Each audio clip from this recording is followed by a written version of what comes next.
Girl, real talk. This whole "it's a new year, time to reinvent myself" trash is not the vibe for 2024. You can find someone who loves you for you, as you are. You don't need to read a stack of self-help books, only eat sad salads, or start meditating at 5 a.m. to be ready for dating. So yeah, my advice is to download Bumble and find someone who embraces you the way you are right now. Let me know how it goes. Do you like apples? Yeah. How do you like them apples?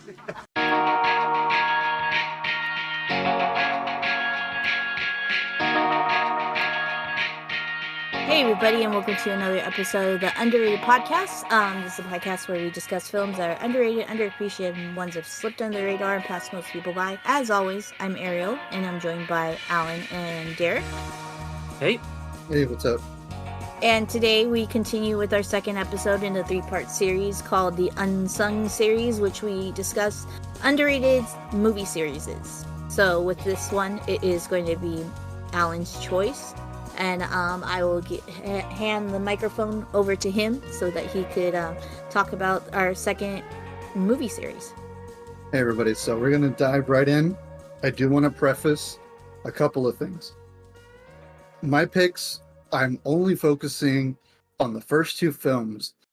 I'm not saying that the franchise as a whole is underrated, because Death Note is a fucking massive worldwide successful franchise, of course, the anime, the manga. I only wanted to focus on these two because when I had seen them, it was the late 2000s, I saw these two and I thought, holy shit, these are really good. For my interpretation, really great anime-based films, like adaptations, that's what I was trying to say. And yes, this series did end up getting a sequel. It got a threequel, whatever you want to call it. But it did, the first two films kind of do change up the story. We'll get more into that a little bit. But the third one was kind of like this weird spin-off, and then it continued on with other characters, and then miniseries, live action, all of that cool stuff, and then the horrible Netflix live action adaptation. That's what we're not talking about. We're going to be talking about the 2006 back-to-back films, Death Note and Death Note: The Last Name, which focused mainly on the main anime storyline, the anime and manga. I was a big fan of it growing up, watching it in the 2000s. And when I heard about these live action films, I had to watch them. And I really dug them a lot. I thought they were absolutely amazing. And even to the point where when they came out at the time, we didn't have as many big anime adaptations as we do now. A lot of people actually personally thought they were some of the best live action anime films made in general, because it followed the story mostly pretty well, and it did make some changes from the anime and the manga where some people were even considering it to be better, because in the anime and manga, spoilers for the people who haven't watched the anime or read the manga, Light wins at one point. He wins and he kills L, and then L's successors come in called Nier or something like that. I can't remember. I kind of jumped off at that point, and then I came back at the end because I didn't really care. A lot of people weren't very happy with those characters, but what I really loved about it is that they focus on the best parts of the anime and the manga, having Light and L, because they're just the best parts, having them go at it with each other. So yeah, I just wanted to let everybody know that was my big preface, just because I don't want people coming at us being like, how fucking dare you say Death Note's underrated? I get it. It's a fucking phenomenal series. But I'm just saying these two, I feel, in light of comic book and adaptations. I'm sorry? In light of these two, yes, thank you. In light of all these adaptations, I just wanted to focus on these two primarily, where nowadays people always think about the shitty Netflix one, but I always go, did you see these two? And I almost unanimously never hear anybody else talk about them since the late 2000s. So after all that, I want to hear what you guys got to say about these two films. Yeah, no, I thoroughly enjoyed them. I'm kind of somewhat know the story of Death Note, just but in passing and things like that. Never read the manga or watched the anime. After this movie, I kind of intend to at least watch the anime. But I did know that Light died in the manga and the anime. And so when that happened in the movie, but it ended up being like a twist to it, which the way that you're saying about how the manga and the anime after his death wasn't as well received, I think that even that adds into how good of an adaptation this is, that they kind of For L's death. for L's death, because I mean it didn't like weaken his, you know, his that like fake out death, even because like then it's revealed like, oh no, he's gonna die in like a few days anyway. It adds more to the cat and mouse ness of the whole story. And I thought that it was, I've seen like pictures, I mean of course like the animation of, even though it was a little uncanny valley, of course, because of it being you know, a comic or a cartoon placed inside a live action movie arbitrarily a little. It was you know, it's you know, it's Riku, and then later death and so you get that like, you don't care because it's like, no, yeah, that's Riku, that's like the exact interpretation of that character. And while I've never seen the Netflix version, but I'm sure that it being William Bode knocked it out of the park as Yes. Riku as well. Yeah, he was the best part. He was the only good thing, you know. I actually, if they ever do it again, I'd like him as Ryuk again. Mhm. But yeah, it's fucking garbage. But anyway, sorry. Yeah, no problem. But yeah, like I like go down to like the style, like it picked up a little bit more light style, mirrored, you know, the cartoons version in the second movie with the browner coat, like the light brown coat, and then his hair kind of thing. Of course, the only thing is like that he's a little bit more short and than light in the comic and manga, that, or I mean the manga and anime, where he's kind of like a little bit more taller and lankier. But that's a nitpicky thing. But yeah, it was, I enjoyed overall, I think the first movie little bit more, second one, just because you still had that element of like a cat. It was a lot more like stronger, and especially at the end with the whole like just down the rabbit hole of how construed of a plan Light made to essentially get his girlfriend killed in order to gain sympathy and all this other thing. It's like I think up until that point, you saw that Light might possibly be redeemed potentially, but then at the end of one, it's just like, oh no, man, this guy does not care. He does not care. Like, he's left the station of moral justice and is just kind of like has this like feeling of power and that he has over death. And so, and that's what kind of leads into the second one, where I feel like the second one is a little bit more, not comicer, but just like a little bit. I think it's just because of how Light is jumped off that deep end, that he's a lot more of a crazed person in a way. So he's not really planning as well his plans, and that's what makes it easy for, or somewhat easier, and it is his undoing towards the end. He has a lot more hubris in the second one that I understood where it was coming from, but I was upset that Light was that person now. And I think that's just how the manga and anime like worked out anyway.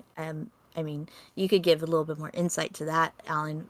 But yeah, overall it was a really good series, and I think I know that there are two endings. There's the actual ending and then like an alternate ending of the manga.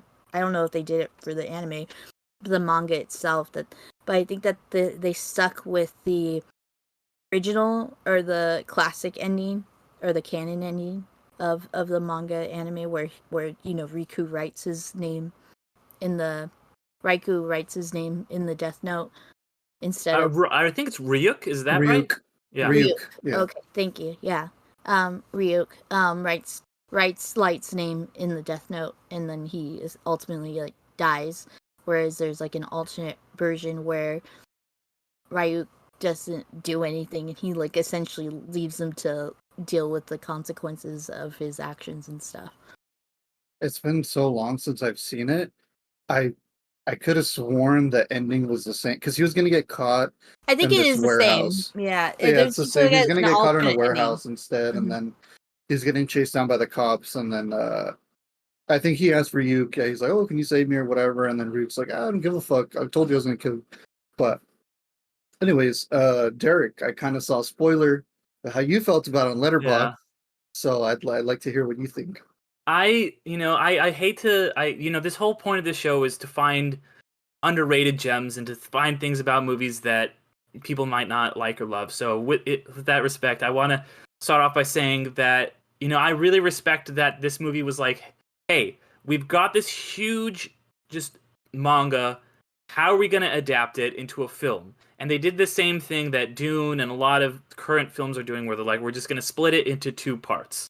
And I think that was a wise decision with how they decided to adapt this, because there's basically, when you have that much story, like, pretty much there's no, like, I can't really think of any good adaptations of a manga or an anime, because there's just so many plots that have to go through it. And this feels like they're like really trying to hit a lot of them. They're like, where he'll like forget about his whole thing for 15 minutes and then he'll remember. And there's so many different machinations and rules.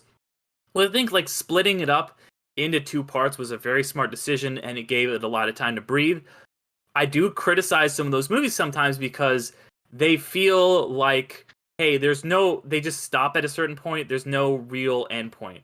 Whereas this, the end of one is my favorite part of either of those movies. I was like, holy shit. Like I kind of like was like, yeah, he's a scumbag. Like the whole first movie, I was like, I wish he was more ambiguous. Like I was like, wish it was more like, ooh, is he good or is he bad? I was just kind of like, he seems like he sucks. He's killing FBI agents and stuff.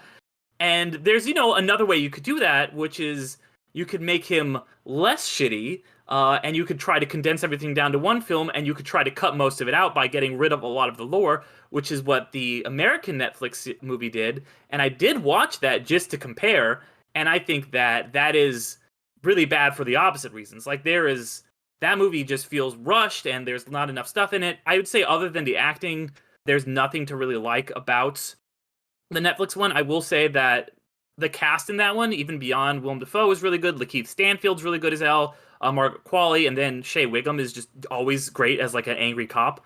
But other than that, that movie is pretty garbage. This one though, there is that nice bridge, but it felt like a lot. Maybe it's like a cultural thing, but this felt real cheesy. Like it felt like the effects felt like Power Rangers mixed with CSI, and there's a lot of cheesy zooms, but you really gotta appreciate the big swing of it all and being like, you know what, we're just gonna make this one long epic thing.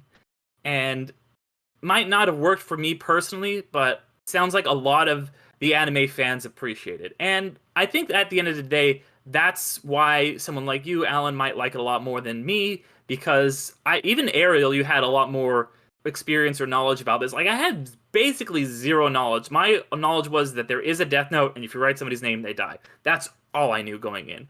And it felt like, it's the same kind of thing that I think that some people get tripped on with the Harry Potter movies, where it's like you have to adapt everything that is happening. And I know you said there were some changes, but it felt like, oh, okay, this is in here because this happened in the manga, and there's just so much to adapt.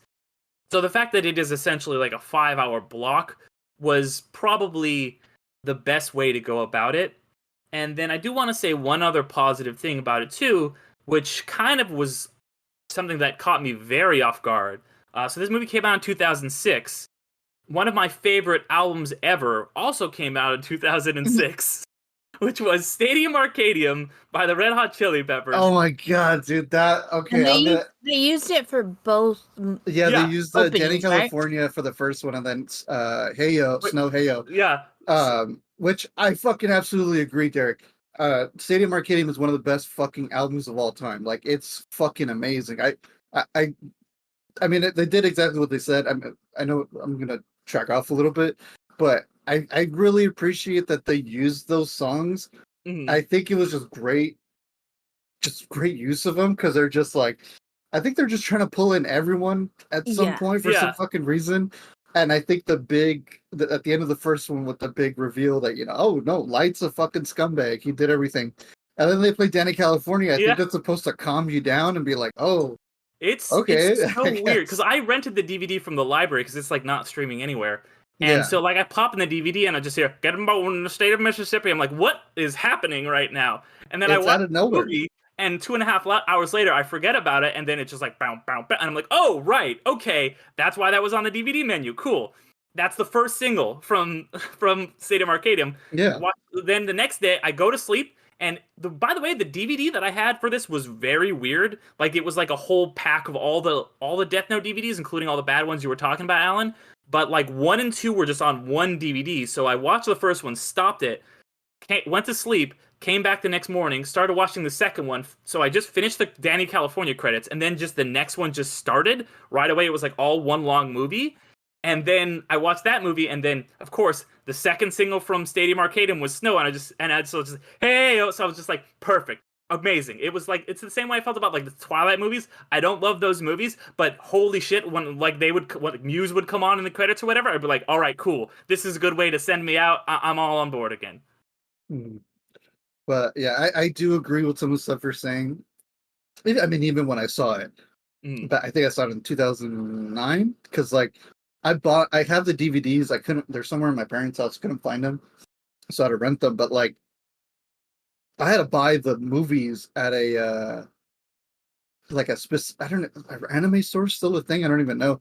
In the 2000s, anime stores were very niche, so everything was fucking expensive. Like I think I spent $40 on those 2 DVDs, and that's all they gave me. It was just 2 DVDs, and that was it. But yeah, no, after watching it and seeing, Ryuk, and I always forget the other Shinigami's name, Ryuk and the graphics, yes, they're very rough. I do applaud that they kept them exactly how they are, anime wise. But yeah, and then they're rewatching it, almost 14 years later. I was like, damn, this is a lot cheesier than I remember. But again, it's because I think it was the height of its popularity when I first saw it. I was like, this is fucking rad. This is so cool. And I think rewatching it now, there are some things where I go, damn, that is a little rough. I have to say that shit's a little rough. Every time it would zoom, I cringed so much. They had all those like real cheesy zooms. It felt very my girlfriend, she watched them with me, and she was like, why did it become Bollywood all of a second? Like just the boom, like the zoom ins. Like I think at the end when Light's girlfriend, she's an original character for the films, she gets killed, and then just there's like at least 20 seconds of zoom ins. It's just and she's like, what the fuck is going on? Like this is Bollywood all of a second. But yeah, even I have to say that, yeah, it's a little rough, now to this day. But the thing I do appreciate about Japanese filmmaking is that they at least try their hardest to adapt the source material and the aesthetics. Because with American adaptations of just fucking everything, we have the, I guess, arrogance to change it out to how we feel. And, like the JoJo's Bizarre Adventure live action film, which I really like that movie, but a lot of people might be on the fence about it, but they still tried their hardest to adapt the aesthetic and everything they could of it.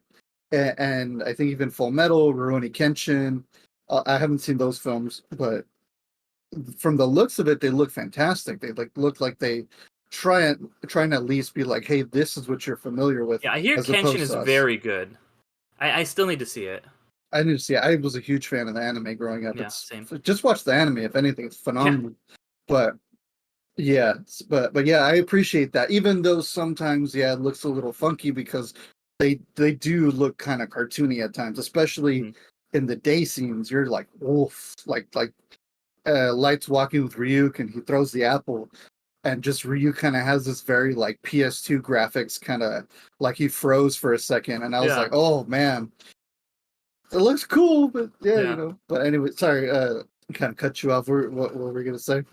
No, I was just saying that one thing too I do appreciate you talking about, like, the adaptation and being a Japanese adaptation.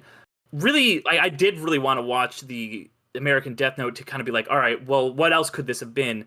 And this, like, I do respect that it was like, hey, this guy sucks in the manga. We're not gonna try to like stand off his like the American version. Like he's like, oh, he didn't kill the FBI, his girlfriend did, and he's still kind of good, and you could like maybe like him, and they just really sand off his edges and make it so him such a less interesting character and less shitty. It's like, no, we've got to have a nice, yeah. Light's a fucking pussy in the Netflix one. That's what Yeah. made me really upset Mhm. because I was like, yeah, he's a scumbag and he's a piece of shit, but he has such hubris and arrogance, and he's so smart that you're kind of like, he's kind of cool. Like you can't say no, but in the Netflix one, you're like, he's a piece of pussy. It's like, Yeah. you know. And like also them just moving it to Seattle just because they're like, there's no reason to move it to Seattle other than unless you're trying to say something interesting, and they're not. They're just like, well, this movie is going to be for American audiences, so we're just going to put it in the Pacific Northwest. Like, if you're going to make changes to the source material, at least make them in service of the story you're trying to tell. Washing, just that, essentially. I mean, that's where it comes down to.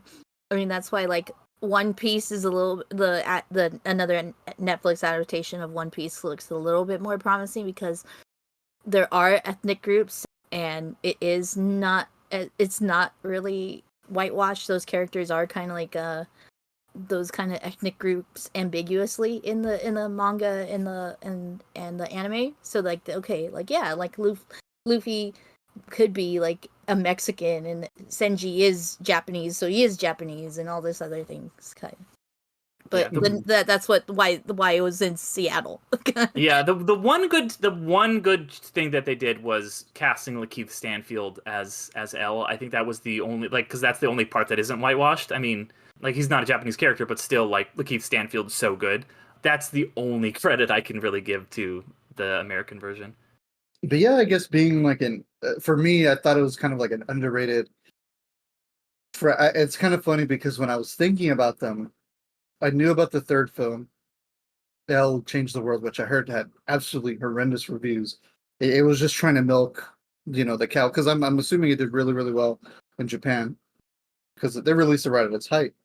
And I think what kind of made me laugh was that I didn't know there was more to it. There's more spin-offs and more movies and TV shows. So I was like, oh shit.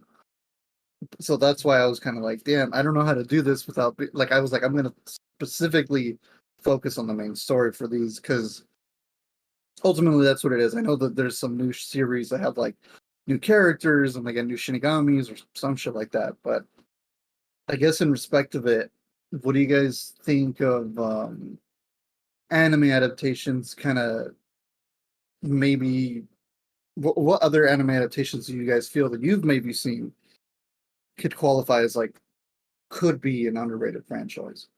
I mean, It's yeah, kind of you hard. have one, Ariel. You can go. Yeah, I think it's we're coming up to potentially better anime live action adaptations.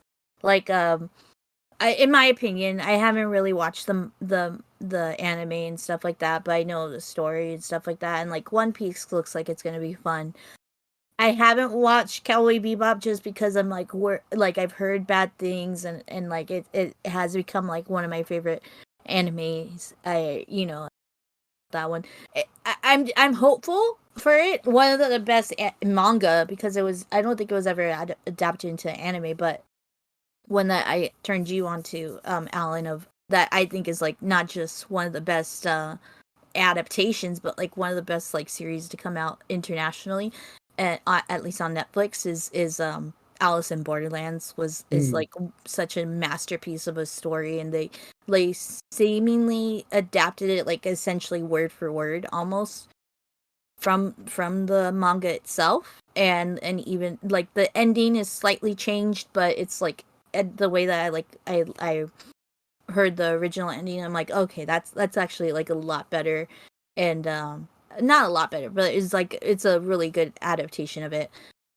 So yeah, like I think that if it has the backing of the original creators, if it has the backing, like, and even better if it's like the original creators like wrote scripts of the adaptation, which I think like One Piece is doing, and also possibly, and I don't know about Yu Yu Hakusho, but that one seems That one, too. oh man, I know we're all as a worried about that huge, one. We're all, I'm a very very diehard Yu Yu Hakusho fan, and I am and too after this last year. But yeah, yeah, I yeah, watched that series like 3 4 times, and like I'm excited because like they're actually yeah. all Japanese characters, but hmm again, it's kind of like, I hope they do well, and because the Cowboy Bebop, I didn't, because Cowboy Bebop, funny enough, Cowboy Bebop, Death Note are now kind of considered, well, they, on my time they were considered starter animes, like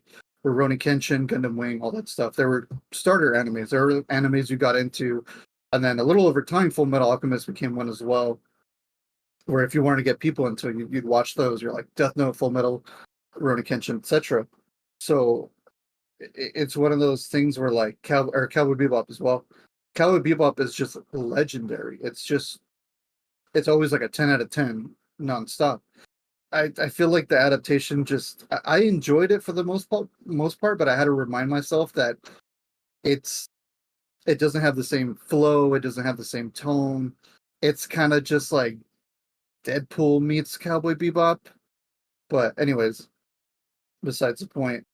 Yeah, I what about you, Derek? Sorry, I think we No, were finishing up the question. no, it's because yeah, I really I do. There's some anime that I really like, but I don't really watch a wide amount of it, and I definitely don't watch a lot of films that are based on it. And the ones that I have seen or even heard of, they have pretty bad reputations, other than maybe Kenshin, which I was a big fan of the show Kenshin when I was a teenager. That was like the first anime I really watched, so I'd need to go back and watch that, but I haven't seen it. So I'm gonna cheat and just give my answer. It's not technically based on anime, but it's based on something that is very anime adjacent, and that is Ace Attorney. Fucking loved the film version of Ace Attorney by Takeshi Miike. Is that how do you pronounce it, Alan? Takashi Miike, Thank you. Mhm. But yeah, that Phenomenal director as well. yeah, he's great. He does like insane. He does like 5 movies a year, something crazy like that. Mhm. But without even having a background in that game, it felt so fun. It felt like the way they were doing the goofy hairdos completely worked. You really felt in that world where sometimes when you are in these anime adaptations, you have to put in the real life, like seeing this, just a couple clips of the Full Metal one. Full Metal is one of my favorite things ever, and just like the wigs they had on those people, it was so goofy and it really took you out of it. Whereas this leans into that goofiness in a really fun way. And so to harken back to our series on video games, that this is one of the best, I think. So I really love Ace Attorney. I'll give you that one. I'll give it a pass because I love Capcom. I'm a huge Capcom fan, and I played Yeah, the Ace Attorney games. And they're visual novels, so I guess they're kind of manga-ish, and yeah. yeah, it translates well. So, and it's Takashi Miike, so it's pass for me. All right, cool. I'll take it. I guess any other final thoughts on the films? I would say just if you are going to adapt something that is this big and long, and you decide to make a decision of making it a part 1 and 2, make sure that you have a really emotionally resonant finale for your part 1, and it feels like an actual conclusion or an actual really great cliffhanger, and you're not just stopping, you're actually giving the audience this great end of this movie itself, so it feels like its own movie, and this really accomplished that. You, Ariel? Yeah, no, I mean it's just if you enjoy, I think I what Derek said, and enjoy the first one, and if you want to watch, if you have to choose between the two, watch the first one. It, like Derek said, it ends very well, and then just kind of like suspend some belief with the second one, just because of how like it Light as a character kind of goes off the rails and you it gets even more dislikable Yeah, in yeah. my opinion. No, you're absolutely right about that. Mhm. It's so funny because like so many people love those characters and they love how Light is such a scumbag and such a manipulator. Where I think even some people have that whole like they go, "Oh, Light's just like me. I'm that smart. I'm that Oh yeah. conniving and all that kind of thing." And then other people go with L, where they're like, "No, I have a sense of justice and da da da." So I felt they captured that pretty well for the both characters because Light does go crazy off the rails. In the anime, he does some pretty wild shit. But yeah, thank you guys. For me, I I think it's probably one of the best anime adaptations for me personally. I think it hits the notes as somebody who's familiar with it. I think it hits everything that a fan would like to see. I know there's more to it. It's a long series, but I understand the gripes. You can't fit everything, but I like the way they did it with this one. I like that they did a two-parter and we're like, we are committed to doing our best. And like I said, a lot of people preferred the ending to the second one, this one, compared to the anime and manga. I don't know how they are nowadays. Maybe they have grown more with these newer with the latter characters of the show, and maybe they have different perspectives on them now since it's been out for so long. But I personally really like how this one ended compared to the show. But yeah, and then we do have some stuff to address that we want to bring up. The next episode will be the last for me and Alan. Derek is going to be taking this off to other pastures, but me and Alan are going to be developing more podcasts and more content on the Undercast Company banner, and see how things go with that. I'm very excited for it. I hope Alan is too. but yeah. I will say you guys probably won't hear from me for a little while. I will be taking a little bit of a break. I don't want to rush into anything right away, but yeah, you won't hear from me for a little while. But hopefully, I will appear back here every now and again. Hopefully, if Derek's cool with it. Of course. And yeah, awesome. So yeah, it'll be a little while, but anyway, sorry, continue, Aaron. Oh yeah. No, and yeah, we're gonna kind of be using that time to kind of like develop things and hopefully add things to our banner and branch out. And yeah, just look out for that. As always, you'll have my podcast or my hosted podcast of You've Never Seen ? Which will be in this kind of period of time. I'm kind of editing to make it as a video podcast as well, and just audio, but with a presence on YouTube. So I'll be releasing those potentially in about a month from when this episode drops. So yeah, so look out for that on our YouTube channel, and Derek could expand on where his content is going to be moving to. Yeah. So this is underrated, like Ariel's saying, is as we know it is kind of ending. There's going to be I'm going to be continuing on in it in some fashion. Still not entirely sure about all the details, but yeah, I'm going to keep doing this show, and obviously you guys are going to be making some awesome content with the Undercast Company. I'm really excited to see the direction you guys take things, honestly. So everybody, make sure you keep following all the Undercast Company stuff. I'm probably going to be starting some new socials for Underrated, just as kind of its own thing. But that's all in the future. Like we said, we still have one more episode. You're gonna hear the end of this mini series, and so you get one more episode of the Undercast crew all here on Underrated before kind of becomes something else. But I'm excited for where we're all gonna go. No, yeah, absolutely. Yeah, so keep an eye out for everybody. Hit us up on socials. Let us know what you guys think about everything that we've done. We always want to hear from you guys, and always appreciate anything you guys have to say for us. We want to keep providing more content for you guys, and yeah, hopefully this will be a new avenue for everybody, and hopefully you guys chime in and listen to all our stuff. So yeah, thank you so much, everybody, and I really look forward to the next episode. Yeah. Thank you, everyone. All right, and thanks for being amazing, everyone. Take it easy, y'all. Bye.